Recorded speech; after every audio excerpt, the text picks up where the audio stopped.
Hi, this is for anyone who's preparing a move to France or Canada or Senegal, anywhere French is spoken, retiring there or having to go there for work. How possible is it to arrive in France or elsewhere already fully functional in French? The answer is ridiculously achievable, incredibly achievable. You can do it within a year. Let's start with a case study. Today I was in a class with a student of 50. I was talking at top speed in French, natural flow, natural speed, slowed down here and there, of course, when it went too quick for the student. Essentially, it was a straightforward conversation in all directions, no preparation, in French. We covered the most random topics, used random tenses. His name starts with a J. Do you know when I first met him? I first met him in April 2025. It's February 2026 now. That's 10 months, and I'm speaking in French with him at normal speed. I do slow down here and there, but I'm speaking essentially with him normal speed, normal flow, no preparation, all directions, conversation, natural conversation. And I have my notes on this student in front of me on the screen here, so I'll read off my screen because I keep notes on everyone, and I'll tell you exactly what he did. So, notes on our French sessions, phone call on the 7th of April 2025. I first had him on the phone when we did the video call. It was a video call, not a phone call. He officially signed up on the 9th of April 2025. He did Duolingo. 4 months ago he wanted to step up his game. Okay, so he wants to retire in France. Gave him the first lesson plan. Introduction to the 4 basic sounds of French, the sounds and letters of French, what is conjugation, the present tense of ER verbs, the gender of nouns. First meet up with this student, 30th of April 2025. He knew it all, ER verbs, pronunciation, did all the work, and it was great. Meet up number 2, 9th of May 2025, so 30th of April, 29th of May 2025, he knew it all. OIR verbs in the present, modal verbs, negative sentences, possessives, questions. I gave him another lesson plan on the 1st of June. I saw him again for the 3rd time on the 3rd of July 2025. He was ill with a COVID in June, but he knew it all. Demonstratives, plural comparatives, he knew it all. I gave him another lesson plan. I saw him again on the 5th of August 2025.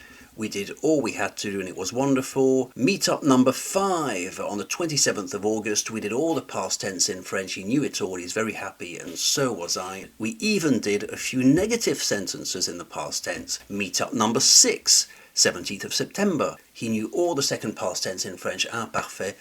Next time I recommend the relative pronouns, qui, que, feminine adjectives and the future tense. Meetup number 7, 10th of November. He knew all the future tense, feminine adjectives. I advised the conditional next. Meetup number 8, 10th of December. We spoke about the conditional, plus que parfait and all that. Meetup number 9, I saw him on the 21st of January 2026. We did the conditional and the passive and he decided to start with my face-to-face coaching program in February 2026. This was at the beginning of this month. I saw this student 9 times 20 minutes. I'll repeat that. I saw him 9 times 20 minutes while he was studying alone. 9 times 20 minutes, so that's 180 minutes, 3 hours. And he only really started the coaching in February. So that's 8 hours. I saw this student 8 hours in total in my life, and we're speaking at top speed. And he started to do the course, the intensive program in February 2026. I have it here in my notes. I saw him 5 times in February and I saw him today on the 26th of February for the 5th time. So that's 5 hours face to face, 5 times 1 hour and 3 hours when he was studying alone. I've only ever seen him 8 hours in my life and we're speaking at normal speed. 8 hours, we're chatting at normal speed. It's less than a year later. I don't know what other schools do. I really have no idea. Did he work hard? Of course he did. Did he follow my guidance? Yes, he did. There's no other secret. He did the work, he showed up, he learnt it, and that was that. It really all comes down to the plan of action you follow in conjunction with personal discipline. That's the only secret. And let's just talk about the plan today. Let's just address the plan. And I'll be making a series of these videos on moving to France or to a francophone environment. So you might want to sign up to hear more of this. But today we'll be specifically talking about your plan of action before you go abroad. What is your plan of action? Do you have one, or what's the plan of action? Because it's crucial to have one. Because my student Jay, whom we shall not name, did have a plan of action. That's why, less than a year later, we're speaking at top speed. It's crucial to have a plan, because there's more ways to trip up than there are to do it right. For every one way to do it right, there's 99 ways to fall in language learning. And I'll tell you something alarming. Even when you do choose the best plan of action on the market in language learning, it's still imperfect. I don't have a perfect plan. It's still imperfect.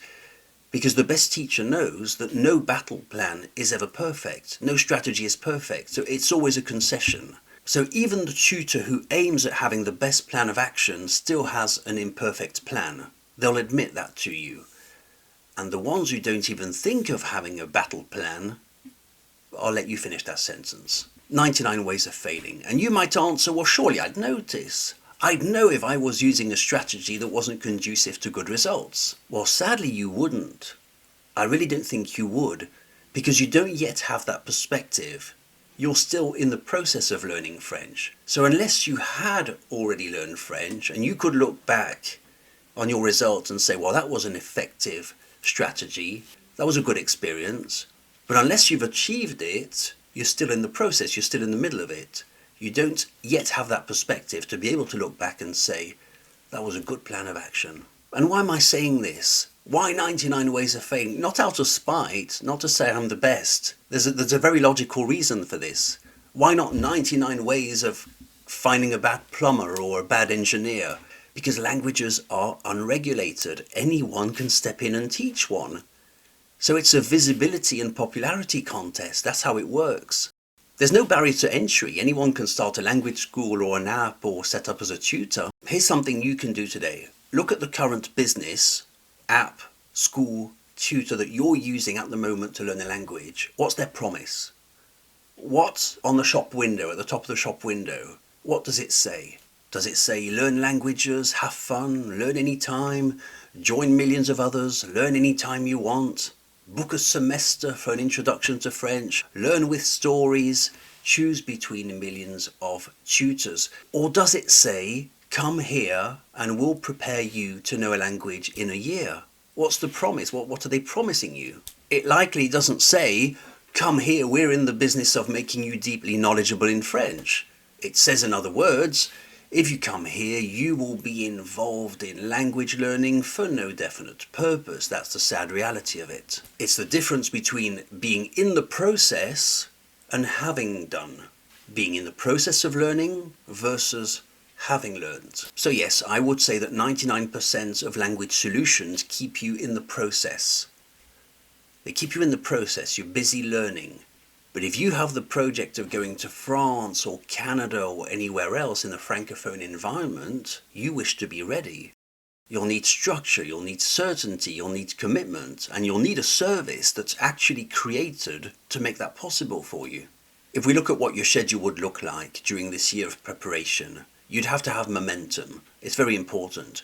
Classes Monday, Wednesday and Friday, for example, or just Monday and Wednesday. And between classes, you work independently, perhaps 3 or 4 hours of study, independently doing exercises or reflecting on a point of grammar. Over the course of 1 year, that's 336 hours of targeted study of French. With 336, you will know tons, huge amounts, and there's no reason to think it's not possible. With the right structure, with the right frame of mind, with discipline, you can absolutely arrive in France or anywhere else they speak French with a huge amount of functional French. In the next video on this topic, we'll continue speaking about your preparation to go to a foreign country and speak about the advantages versus the disadvantages of learning French before going or when you've already arrived. So before versus after. Subscribe to the channel to hear the advantages and disadvantages I see in both. My name's Chris from OuiCommunicate. See you very soon. Thanks.